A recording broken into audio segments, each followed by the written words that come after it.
It's Friday, August 23, 2024. This is CVM News at Noon. I'm Nika Lewis. A video on social media captures 22-year-old Private Domville dancing with his mother, a scene full of life and love. Today, that scene shattered.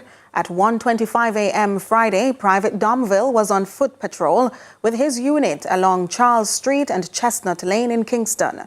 The patrol encountered a group of armed men, and what followed was a deadly exchange of gunfire. In the chaos, Private Domville was struck by a bullet to the face. Despite efforts to save him, he was pronounced dead upon arrival at the Kingston Public Hospital. We continue in pursuit of these persons, the perpetrators, so to speak. And we will definitely continue to be professional in what we do. Under the auspices of internal security operations, where justification, acting within the law, and proportionality is first and foremost. Now, the state of public emergency imposed in Clarendon after the Cherry Tree Lane massacre continues. This as police avidly work to curb crime in the area. Clarendon Head of Police Senior Superintendent Shane McCullough says many targeted operations are underway and persons have been charged for murders in the parish. We have been carrying out a number of targeted operations under the SOE.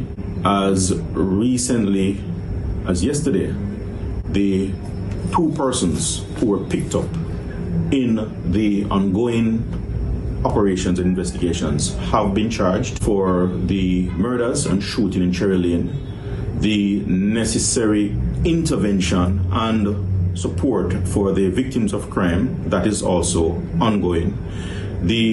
Since the start of the SOE, we have been pursuing a number of other persons outside the two persons that have been charged, and that operation is ongoing, and we expect that during the pursuit that other persons related to this tragic incident will be caught and brought to justice in short order.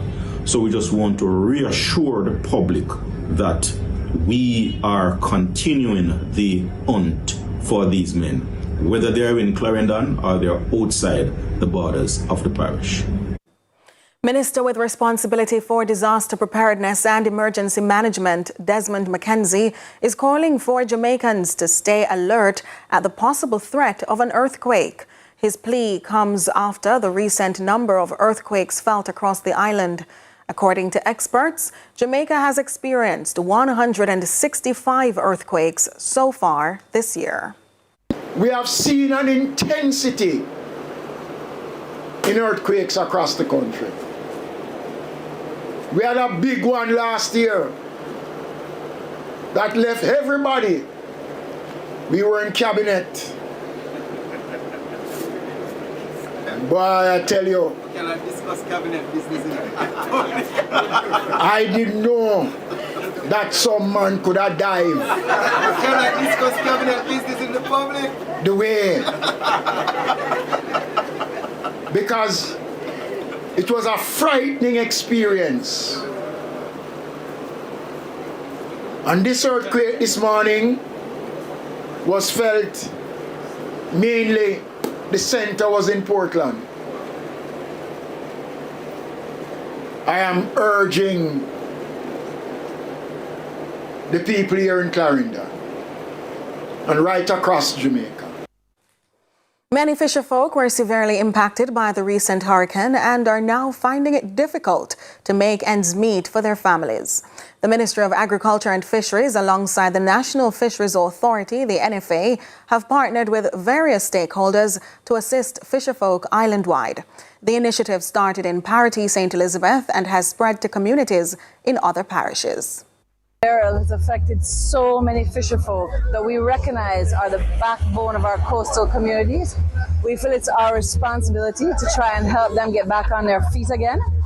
And therefore, today we're donating fishing wire to 150 fishermen across the South Coast to ensure that they're able to get back out on the sea and get back out there to fish and provide, income for their families and their communities. Our fishers The fisher folk in Southeast Clarendon are leaders in the community, because when they go out, they risk their lives to ensure that the lives of others are enhanced. I hasten to say that supporting fisher folk, whether it is in St. Elizabeth or Clarendon or across Jamaica, is supporting all communities, because we who live elsewhere also rely on them.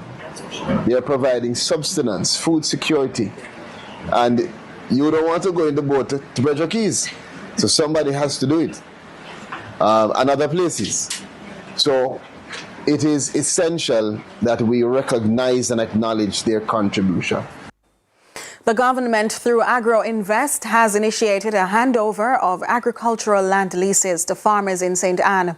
The initiative is part of a broader strategy aimed at enhancing food security within the region. To tell us more, here's Courtney Lewis.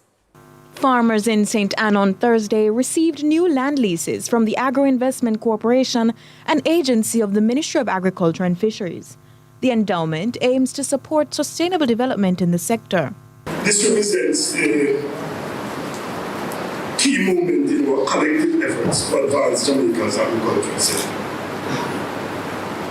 This formal transfer of lease agreement for these lands signifies the allocation of resources to our local farmers.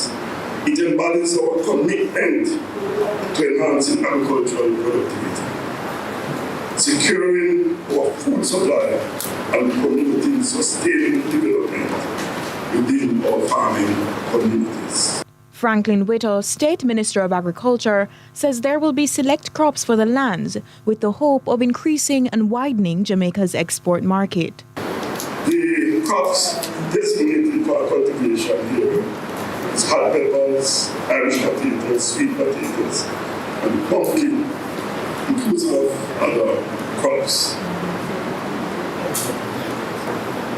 These will help to promote our sustainability in agricultural production and also advance our opportunities for export expansion.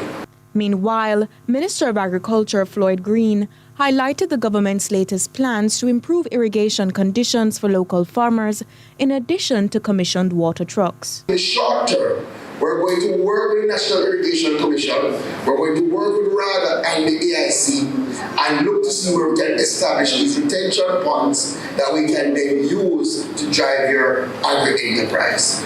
Green says the ministry will also be identifying inoperable wells and reinstating those water sources. I want you farmers to appreciate that we're taking a full 360 approach. We're looking at the fundamental problems in terms of your tenureship. We're going to be helping in terms of financing. We're going to be helping in terms of input. And you know, we already have some programs that some of you participate in, and RADA is here. So we have our Irish potato program. We have onion programs that people can go and get inputs and get technical support, and we will continue that. The minister maintains farmers should take advantage of the economic growth on Jamaica's north coast through government programs as they seek to increase sales. Courtney Lewis for CVM News. We take a break. More CVM News at noon in a moment.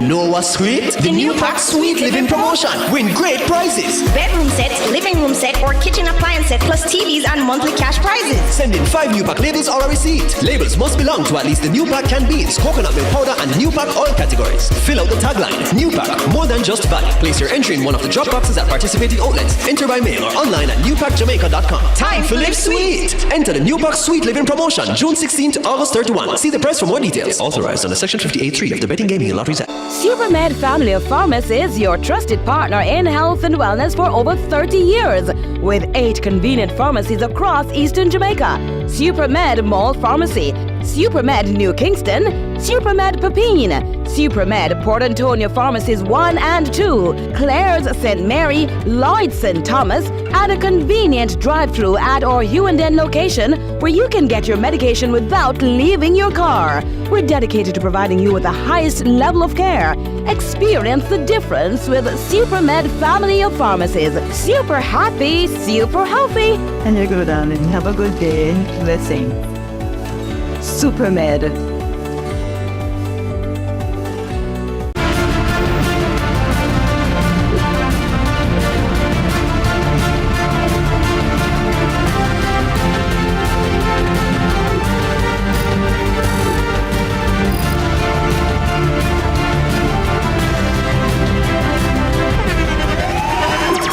The internationally acclaimed On Stage with Winford Williams. At a new time, Saturdays at 8 p.m. on CVM TV. So much more than entertainment.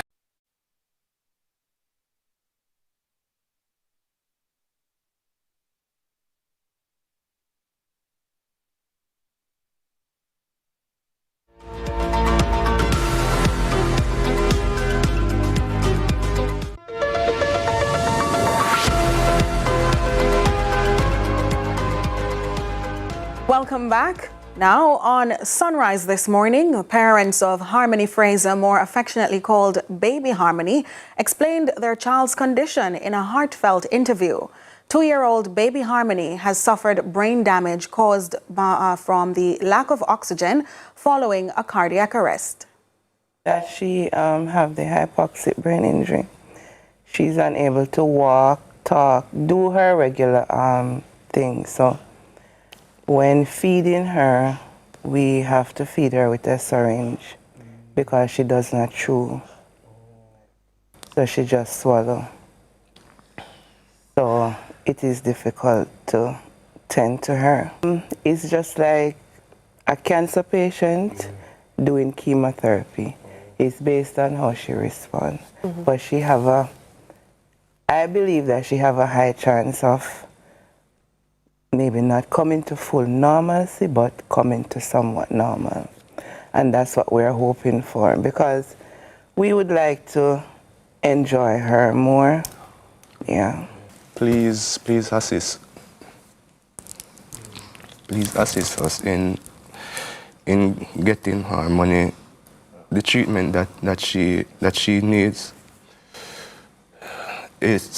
It's a difficult road to travel. I wouldn't wish this on my worst enemy. Having your child, a normal baby, and in next minute the baby is unable to do it's stuff that we know that she can do. Well, we have a GoFundMe for her now. And we are planning a dinner for her and also a cake sale, doing a cake sale for her. So the dinner will be in October the 12th, and the cake sale will be on September the 27th. No. Well, if there is anything you can do to help that family, please do. Students and staff at the Crescent Primary School in St. Catherine will have a more comfortable experience this coming school year. And that's the hope after the handing over of a long-awaited brand new classroom block on Thursday. Courtney Lewis has more.